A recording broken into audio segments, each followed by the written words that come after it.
Yo,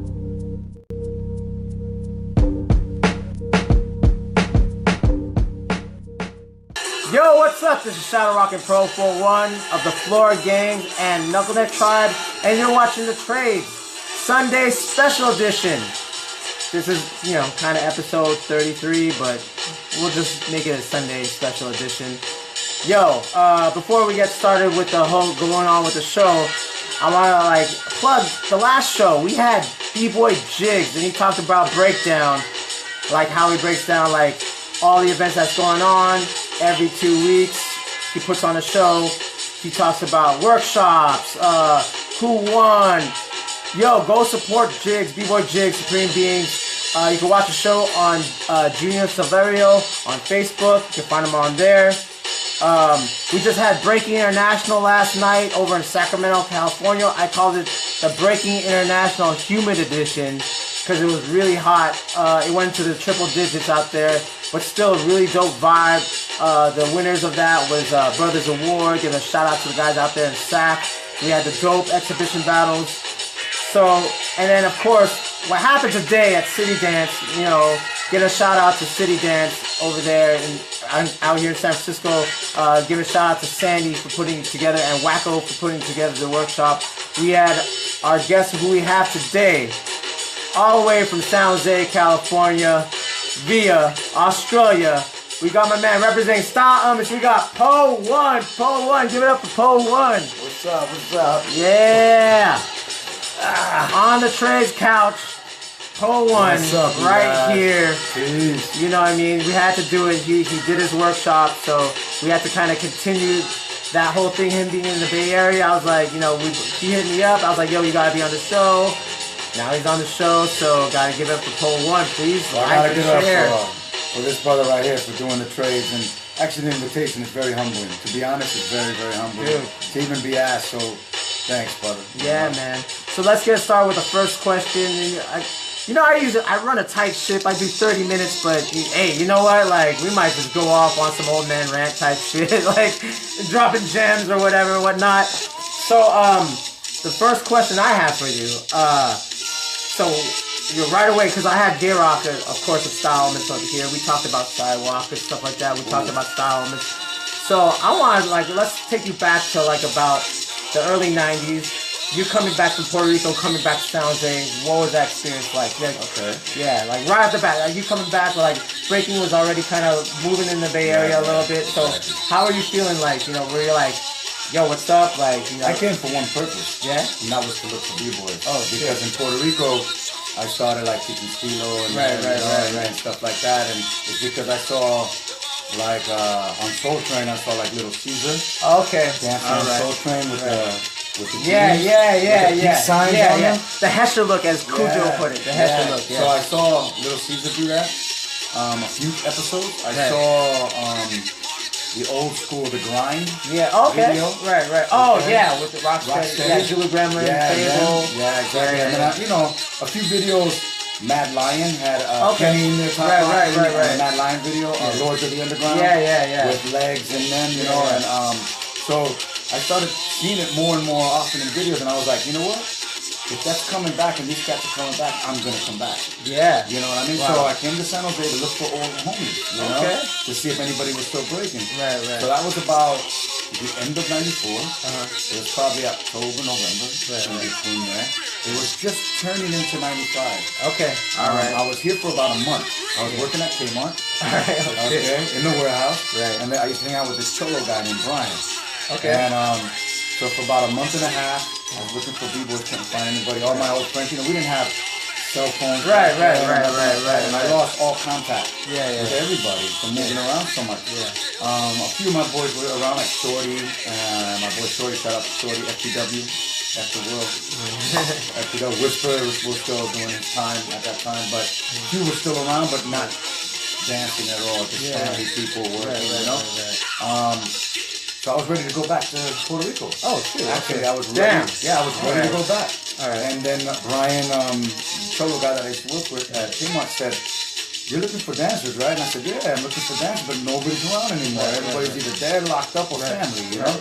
And so Stilo and them were hyped to break, so I still wanted to go where hypeness was. And so I was going to head back to Puerto Rico, and Brian said, you need to go to this place called Studio 47. Okay. Oh, all right. Which is downtown San Jose. All right, downtown San Jose. He takes me there on the weekend, so I'm hyped. You know, this was like midweek, maybe Wednesday or Tuesday, like midweek. So I'm hyped Friday. I'm waiting for Friday. And because I'm gonna see B-Boys. And we get there, and it's actually, I mean, he said Hollywood Junction. Oh, there you go. That's the one. Hollywood Junction. It was called Hollywood Junction. And when he took me there, I saw it, and I was like, wait a minute. This is Studio 47 where I used to break out as a kid. Oh, okay, all right. So, yeah. So Hollywood Junction is the club that J-Rock mentioned. That's yeah. But Hollywood Junction before was the 90s. In the 80s, we would break there from 84, 85, 86. Well, 86 we were already kind of dying out. So about 84, 85 it was the happening place. 86, 87 you still went to dance. Right. But at 16, 17 you just did social dances. Dance, you know? But yeah, it was called Studio 47.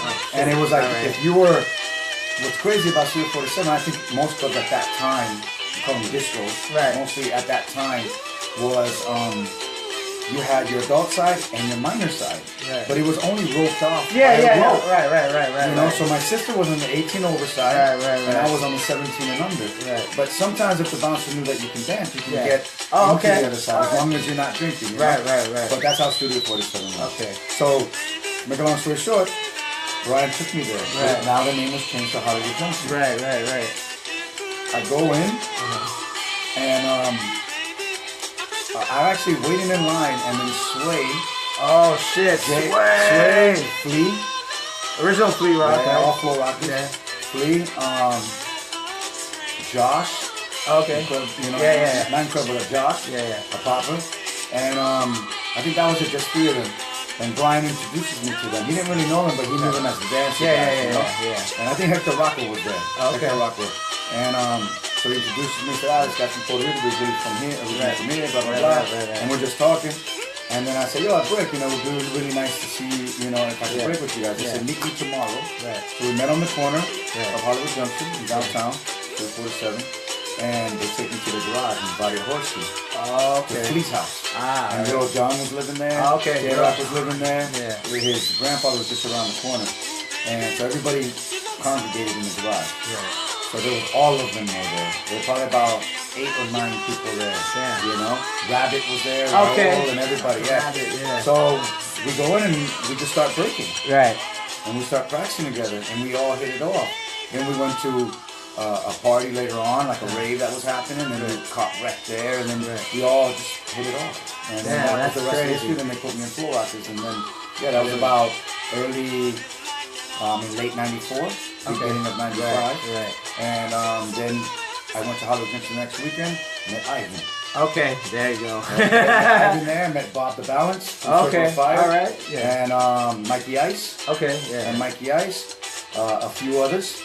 And just kept some wreck, and I just couldn't stop. And I did a few rounds, and you know, we were just me and Bob the Balance kind of Seth was there. You know, just a lot of people. Shout out to Circle of Fire out there. And then then the rest is kind of history. Then you know, '95 came. There was a lot of raids happening at the time, and all that stuff. And so we were just going to the best of the best. Of course. That was my first event back in Cali. So how was that like? So how was that like? Because like that's a different experience from like going to the clubs, right? You know what I mean? Because So you're just and like concerts. Because we were going to concerts to dance against people. So Fat Joe, Living Room School, and all these people, we would go to concerts and dance against other freestyle dancers. You know, as breakers. And that was like the main thing, like back then, especially back then, was the whole like, you know, even Asia One and Easy Rock talked about like, well, if the hip hop guys have their thing, right, they go to the clubs, why don't we have our thing and we'll call it B-Boy Summit, right? Because like a lot of times, like, the freestyle hip hop dancers were battling the B-boys saying, oh, you're doing that old shit, this is... They used to make fun of us. Like, even at Studio 47, they started making fun of us. Yeah, it was a bad time, but that's a different story. We'll talk about that later. Yeah. But yeah, Best of the Best was my first event, which was organized by Aiko and Aiko. another guy. Right. I forgot the guy that worked at the community center. It was Hank Lopez Community Center. Yeah, J-Rock just said his name. I forgot his name. I think it was Joe or John or something yeah, like that. I think it was Joe. I think it was Joe. Yeah. There's a brother, his name was Joe, I think, but him and Aiko used to organize it. And that was my first event, and that's where I got to see what floor rockers were always talking about. They were always saying that Renegades was the crew to beat. Right. They were the ones winning, like Jazzy J and Wicked were winning all the jams. Yeah. So Sway and all them and Flea were always training to go against these guys. And that was the first time I got to see Ivan battle in a 2-on-2. All right. This is 95. Okay, so that was at that That was with Rabbit. Remember right, the Ivan and Rabbit together. Yeah, okay. And Jazzy J and Wicked. Yeah. Oh, okay. shit. That's that. They used to put the cones, like the layer, like some little plastic tubes around. That was my first jam back in the Cali. And that's when I found out what was happening. That's when I met Mega Man. Yeah. Sean. He had a fluorescent green helmet that he used to do, but his combos were crazy. Yeah, give a shout out to Sean. So Sean but I Burgess. think if it wasn't for Aiko and them, they were the ones doing the main jams in San Jose and around, you know. Besides like World Wars and Unities and all this stuff, those were different kind of Filipino weekends. You know what I mean? This guy, see, he already knows, man. He already knows. Yeah. So, man, see, that's crazy. That's what I want to give a perspective because, you're coming into this like, wait, there's a whole new Yo, I was about to go back to Puerto Rico. Yeah, that's what I mean. We had our scene. Right. We were like doing our scene and was growing. Yeah. You know, because we already had freestyle dances like today's Hype Squad and all these guys, Enan, we had Bico C. Ruben DJ, like all the MCs. This is before Mexicano, this is before Rest in Peace, this is before Master Joe and all these guys, like what people call reggaeton now, we used to call underground. All right. So this is like, the MCs are there. But now that's a trip. Dances. Now what you're mentioning is like some other like history, like Jamalski, like influence that, you know what I mean? That's ragamuffin stuff. Oh man, see, you kids don't know, it's so much part of our history of like it dictated our dance style. Yeah, it was the music. You know, it was the music, you know what I mean? And the fact that he's mentioning it is like, oh shoot, he's bringing me back, you know what I mean? There was a crew out here in Daly City called Ragamuffins. You know what I mean? So turn them beats down a little bit. Oh yeah. We good. Okay. How's that? Yeah. We good? Alright. So that's what I mean, like the magic of it was that the magic of it was the music and like, just that being influenced. You saying all that, man, that's bringing back memories for me, you know what I mean? Well, the raves, Planet Rock, all these raves that were happening. See, I was opposite. I was more, this is where me and Remind talk, me and Mikey Disco were going more to the upper room. So we were really hitting the raves like that. And I know like Quality used to hit the upper room and stuff like that. And that's where we would see all these guys. Yeah, exactly. You know, wherever there was music and they had a hip hop room, we would go. Right. That's where we would frequent. Like we would really, eat Plan B. Right. Yeah, Plan B. Plan B? Yeah. A lot of the living legends used to hang out there. Bro. You know what I mean? And that was in San Jose, but they used to do little pilgrimages around. We would go like, any night that had, and they would let us hit the floor. Yeah. See, and that's why when Poe came in, like, we were like, a lot, it was like a big Filipino movement here in the early 90s, like 91, 92, with Qbert, Mixmaster Mike, and Shortcut, and Apollo, of them spinning. And, of course, Legs, Crazy Legs used to come like once a month. Like, Grams used to come once a month.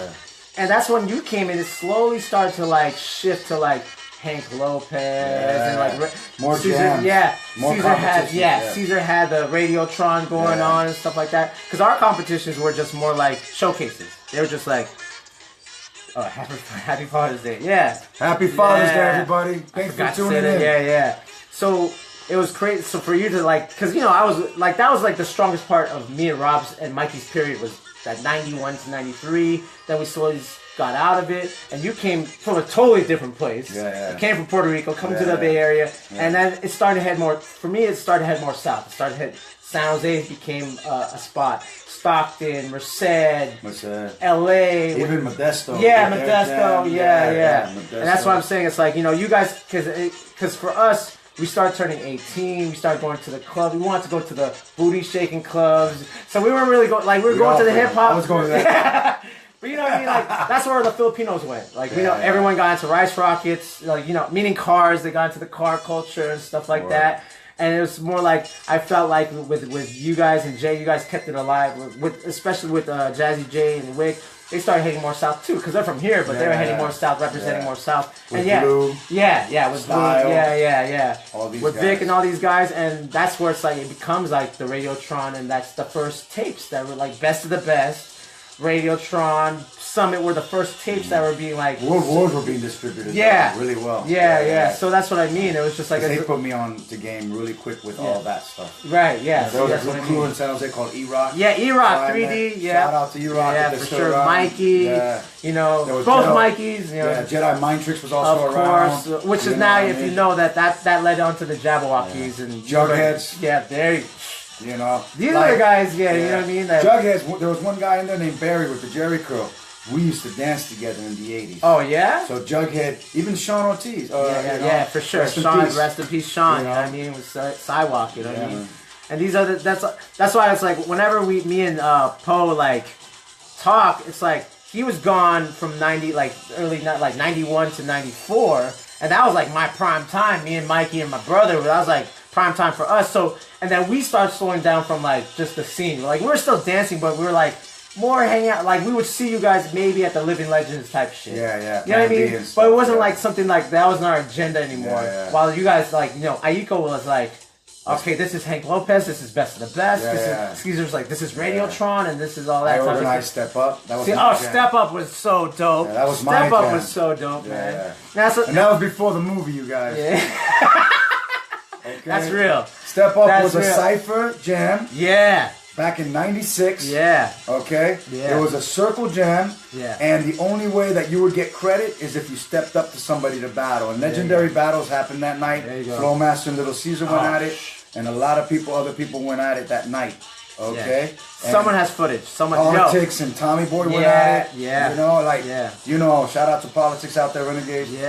But those jams, that was one of my first jams in Cali that I did actually. I did a jam called The Jam, which was another Step Up formula. And then I did Step Up, which is you would only get points and stuff if you stepped up to somebody in battle. There you go. And you didn't really win anything. Nah, it was just rep to have it, and credit, you know? And that Step Up video, man, like, you know. Dog. Flowmaster versus Little Caesar.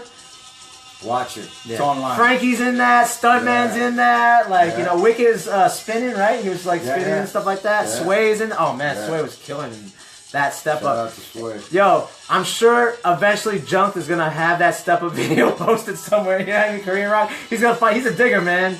He has everything. He has He has stuff that I haven't even seen of myself. But yo, check this out. I gotta up you on game about it. Junk.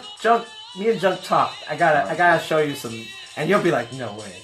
I know they have a hard drive of every single video out that's passed around Koreans. I gotta show you that. You can't. Nah, I gotta keep some things mysterious. One guy just asked me what part of Puerto Rico I'm from. I saw the question. I'll just answer the question really quick. I've been raised in many places in Puerto Rico.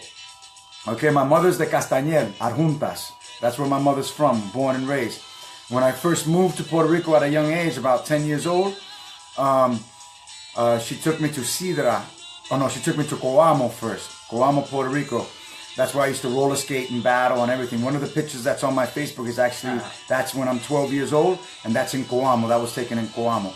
And then my mother met my stepfather, her husband, Harry Fernandez, which is one of my fathers. Happy Father's Day out there. Then we moved to Sidra, Puerto Rico, which is in the middle of Calle and Caguas. And that's where most of my breaking was happening, in Sidra, Puerto Rico. And then I moved to Bayamon, and that's where I started to teach stilo and all that. Okay, later on. So that's one of the places I'm from.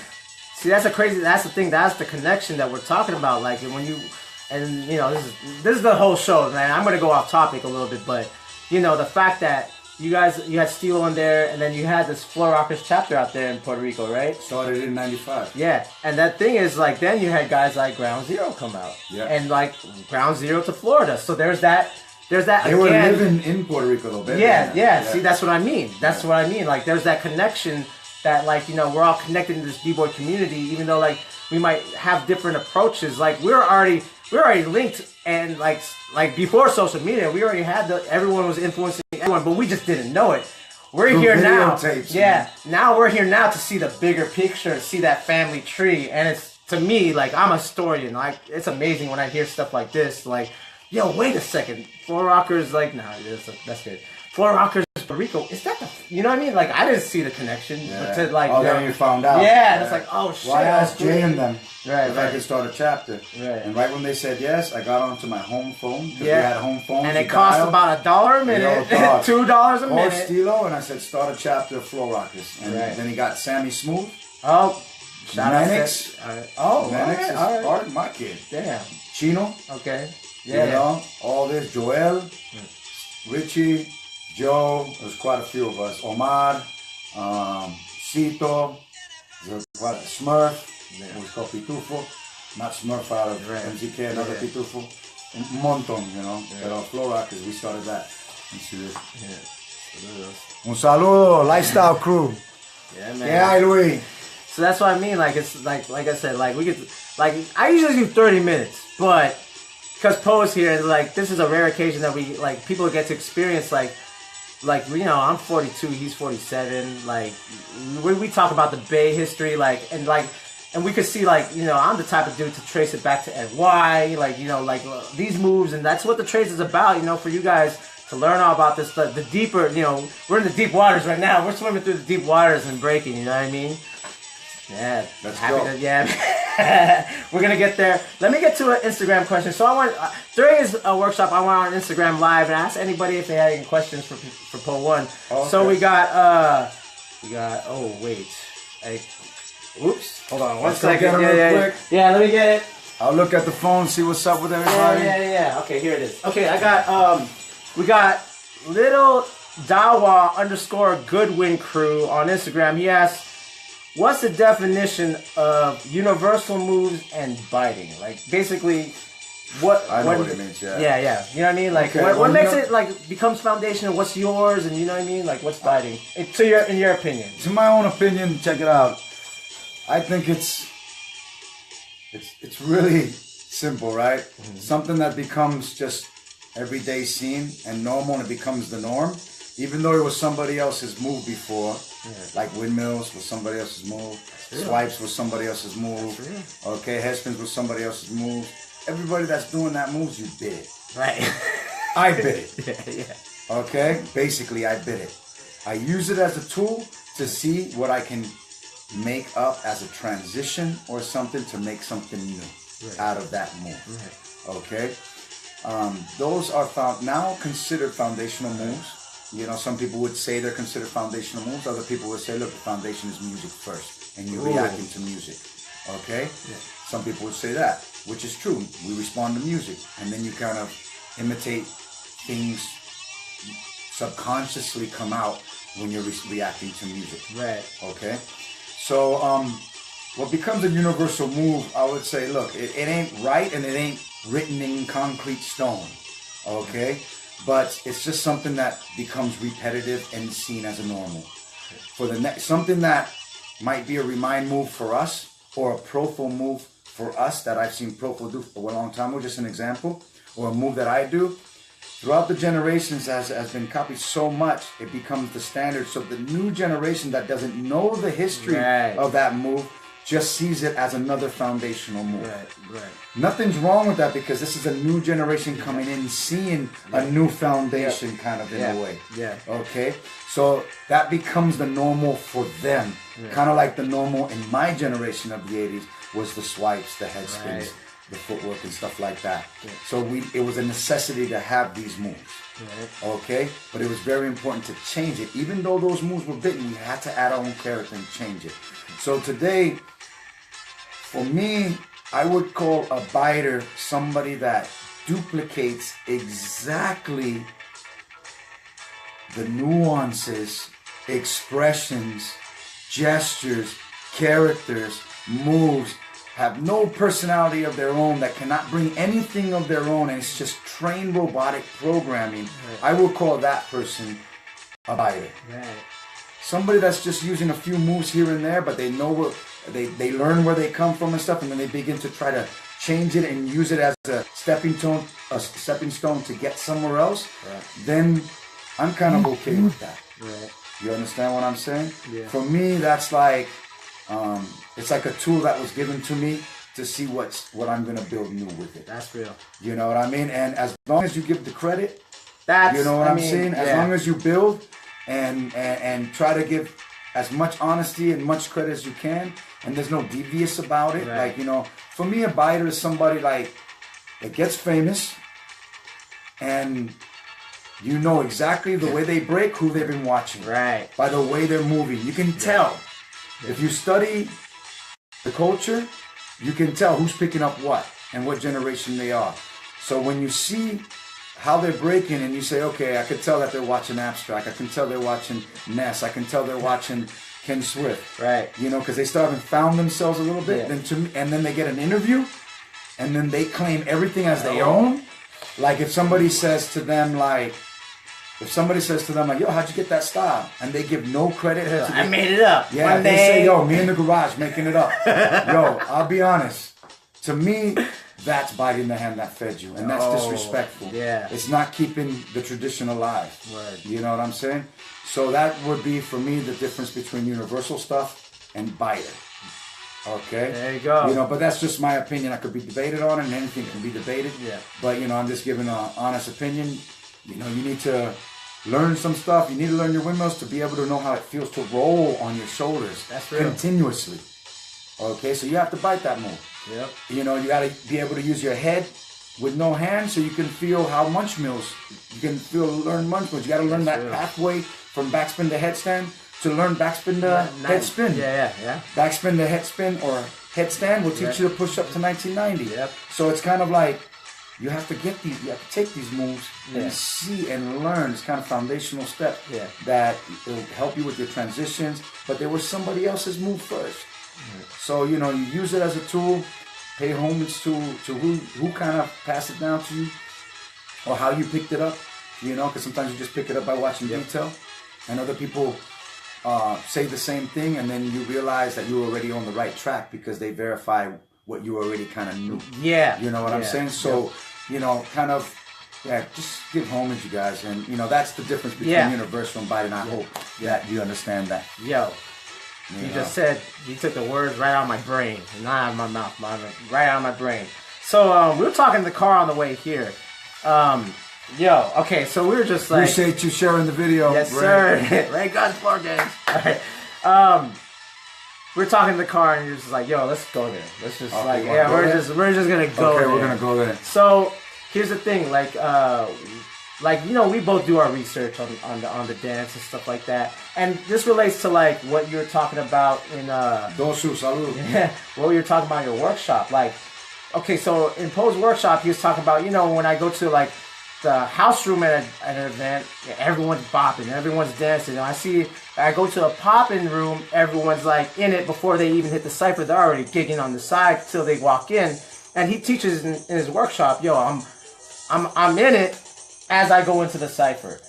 And he says at jams, and this is true, not every b-boy, but for the majority of it, because again, new generations come up, so they're looking at certain things, so they're just there, and then they're ready to attack Piranha style, you know, the cypher and stuff like that. Piranha, they just stand there, no rhythm feeling, no. It's strange to see that. Yeah, and then they just attack. So the thing is, like, you know, we're talking about the original b-boys, like the legendary twins.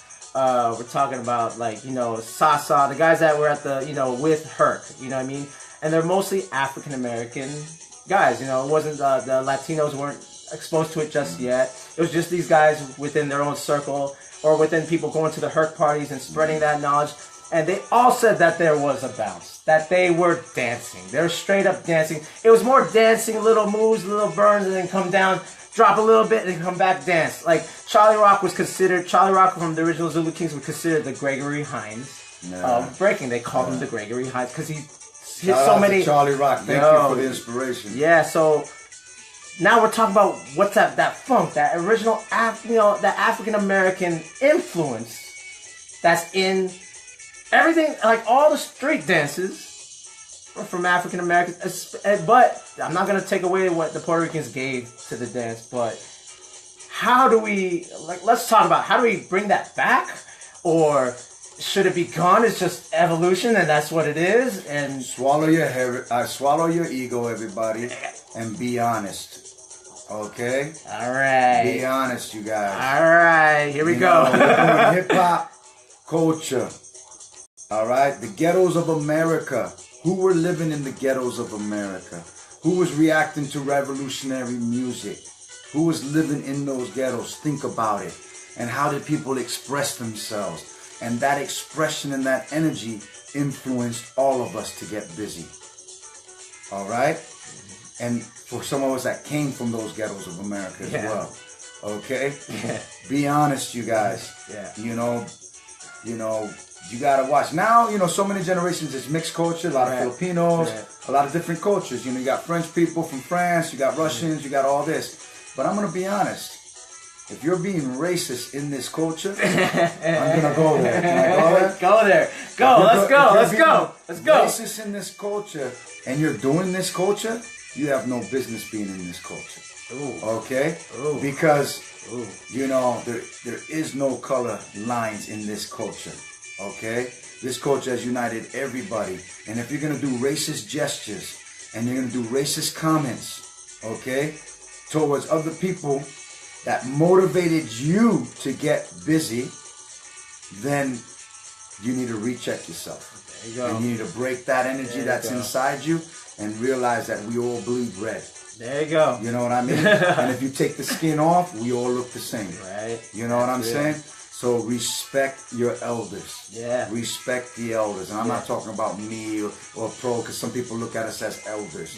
Yeah. No, I'm talking about elders, where the roots of this come from. Yeah. You know what I'm saying? Yeah. Show love, you guys. Yeah. You know what I'm saying? Because I've seen some racist gestures happening at some events, and I'm gonna tell you, if I wasn't about peace all the time, I'll be choking you out. If you did a racist gesture to me, He would. if you did a reject, if you caught me in the 80s and you discriminated against my race, and if you called me a spick or something like that, I'll be the first to elbow you in the jaw. Yeah. You know what I mean? So, but now I'm just like, oh, you're messed up inside. You have something that you need to clear out of your brain. Right. Because remember, the 4 elements of this hip hop, right? There's way more elements.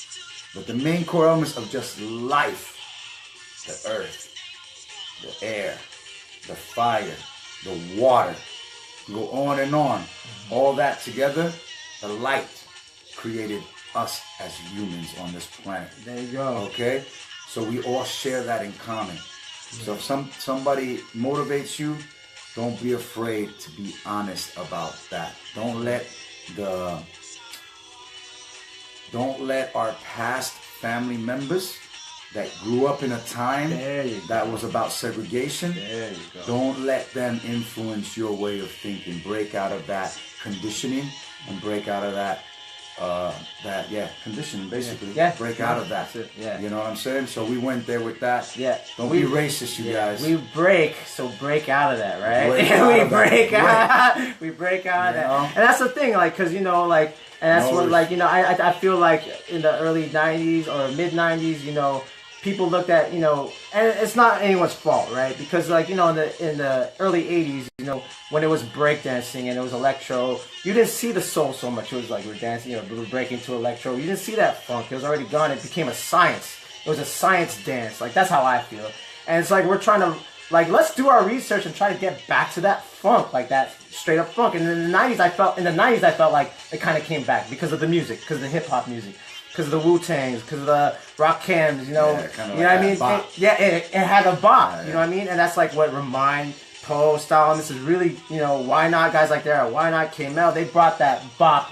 And I talk about this with Abby, he's like, the rock is coming back and breaking. And it's true. All you guys that are studying musicality, try to look up these B-boys, Fuji, Charlie Rock, Mike G, the Twins, DXT, go ahead. The thing is also, you guys, I don't know how much you guys watch TV and watch actually music videos.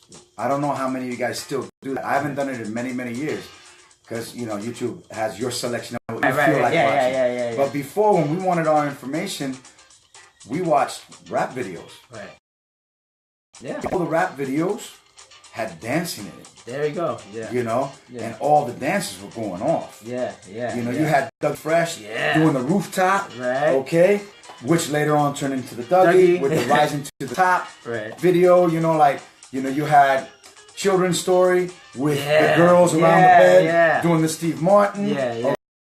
Okay. Rock. You had, you know, Third Base. You had everybody was doing their dances. You had the Prep. You had the California Smurf, and then you had the New York Smurf. You know what I mean? Then we had the Square Dance Rap. Then we had from Sir Mix-a-Lot out of Seattle. He had My Potsy's on Broadway. Yeah. We used to do the guest to that song, the guest. So we used to do the Earthquake from Ringham when MC Hammer first came out in '86. He had one song, I think it was Ringham. And if you watch that video, he was just hitting back, going to the side, and then the girls would kick their legs. Sorry about that. No, right. Good. Would kick their legs to the side and go sideways and kick, and that was called the Earthquake. Like, there was many social dances that we did at clubs at young age. I was 16 years old at that time. Right. So it was like at the club, you had to be able to dance like that. Yeah. And I think, you know, the scarecrow, the whole thing. And I think, you know, my main thing is like, and we were just talking about this in the car too on the way here, was that the main thing was, I think when Legs and them came back in the early 90s, cultures, this is true school. Then again, like we said, like a lot of those guys that became really good at the social dances eventually became the freestyle hip hop guys, started to hate on the b-boys. And so that was already that separate. So maybe that animosity carried on to maybe even certain styles 80s. Now. Yeah. Well, it was back from the 80s. Like the you know, breaking got kind of, I'm going to have to say it, you guys. I'm going to go there. Go there. Okay. At the time when people started making fun of us because it started to look corny, you guys. Ooh. Okay, with the Snicker commercials, the Kool-Aid commercials. Shout out to Ozrock. You know, but that wasn't corny. Ozrock was dope. But I mean, you know, like, stuff started getting corny. And people thought it was cool, you know, to watch it. The gangsters and stuff like that, they started to not think it was cool. Right. And so when you were trying to fake, at Studio 47, this happened. Right. Then you get mad, you push the dude, and then a fight breaks out. The next week you went there, you wanted to break, but you went looking for that dude because they jumped you. You know what I mean? So now it became crews and posses. Yeah. So now you were no longer, you would just dance with your girl kind of looking over her shoulder. Right. You know what I'm saying? And it got very twisted, you know? And I think... And music was changing too, Music was, but the hip hop was still there. You know, like Beastie Boys with Brass Monkey, you know what I mean? You know, hip hop on DMC, you know, with Peter Piper, you know, like 86, 87, all that. You know, you had the Symphony, you know what I mean? Like classics. You know, classics. The Bismarcky with the Bismarck dance, you know. So, you know, you had stuff still happening, you know, but it just became a different time. Gangster rap came out. Yeah, that's why I was trying to like. Ice-T had the Colors come out. The movie came out. That was 87. Yeah. 87 Colors came out. Yeah. And that changed everything. Overnight. I remember. Overnight. People in Almaden area of San Jose became Crips and Bloods. Right. And I used to like, they were taking people from the east side, which was already infested, you know what I mean, all my boys. Now it's this white boys, nothing against white people, man. Peace out. I'm Puerto Rican, you know, Filipino here, but you know, I know I look white. People say, you know, whatever. But yo, I'm in white areas of San Jose with only skinheads. They started becoming Crips and like, you know, the Hoffman Hogs come out. Hoffman Hogs are like gangs that just started coming out of nowhere. Oh, okay, all right. You know, it was on Branham and Almaden on the corner. There's a place called the Hoffman Hogs, and we used to fight them. You know, and then just. Different time. Yeah. Everything changed. NWA came out 89. But we'll see. It's probably still recording. I'm not worried about it. All right. So I'm gonna get to the last question. I mean, we could be here for hours, man. To be honest, and we gotta do this again. Obviously, we gotta do this. I gotta continue with like Mr. Wiggles, Charlie Rock, K1. Like you already know. Like Big respect to K1, man.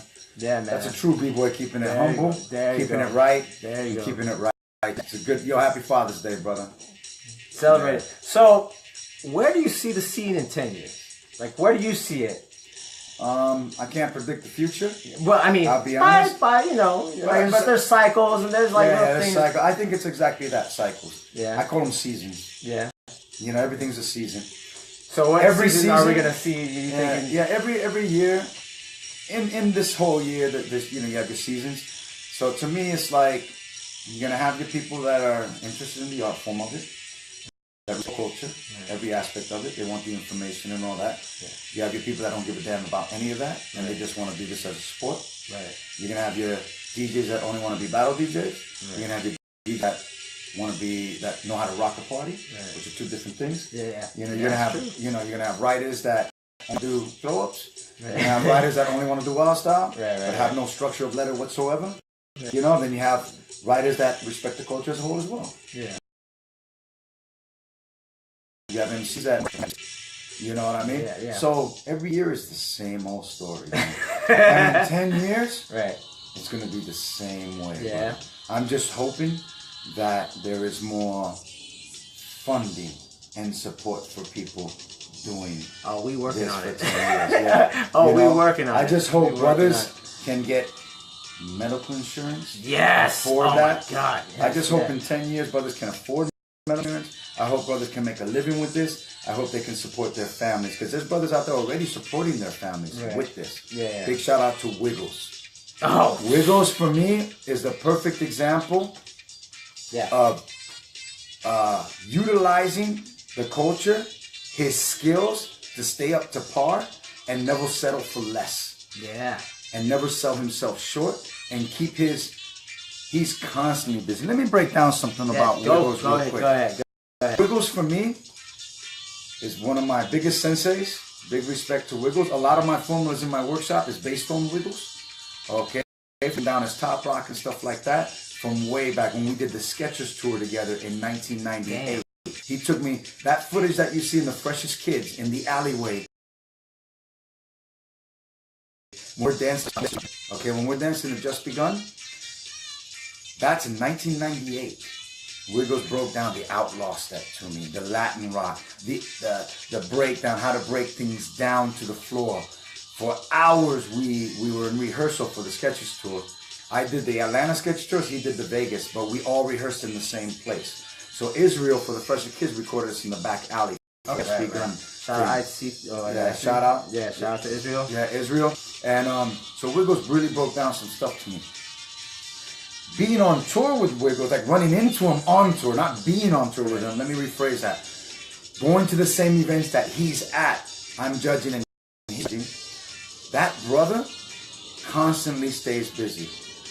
He will report when he needs to report to the venue. He'll be on time. He'll do his class when he needs to do his class. He'll do Q&A, the questions at on time schedule. And when the time is done, he's done. He goes back to the hotel. He doesn't really hang out all the time. He works it as a business. He goes back to his hotel. He works on his beats. He works on his jackets that he's drawing for people. He's sketching in his sketchbook in the breaks of calling the next contenders up. He's re-outlining his stuff. Updating his website. Working on new popping skills. He seems to know how to balance his day, even being on tour. That's real. He treats it, because he has 6 kids or 5 kids, to feed, and his wife. Yeah. And he knows how to stay busy. To me, you guys, that is the most perfect example of taking advantage of time, of your time in the day. That if somebody tells me, I don't have enough time to do this, you're crazy. Yeah. You know what I mean? You just need to manage your time. So, to me, hopefully in the future, 10 years from now, people know how to manage their time. There you go. You know what I mean? And they know how to articulate more their breakdown of what they're doing. Yeah. And hopefully in 10 years, these accusations, these hatred things of keeping us separated and keeping us down, I hope we don't allow it to hold us back anymore. We hold ourselves back, you guys. Yeah. We have a bastard syndrome of like raised father or whatever you want to call it. syndrome, the sick mentality of when somebody tries to move forward, everyone else begins to talk crap. Right.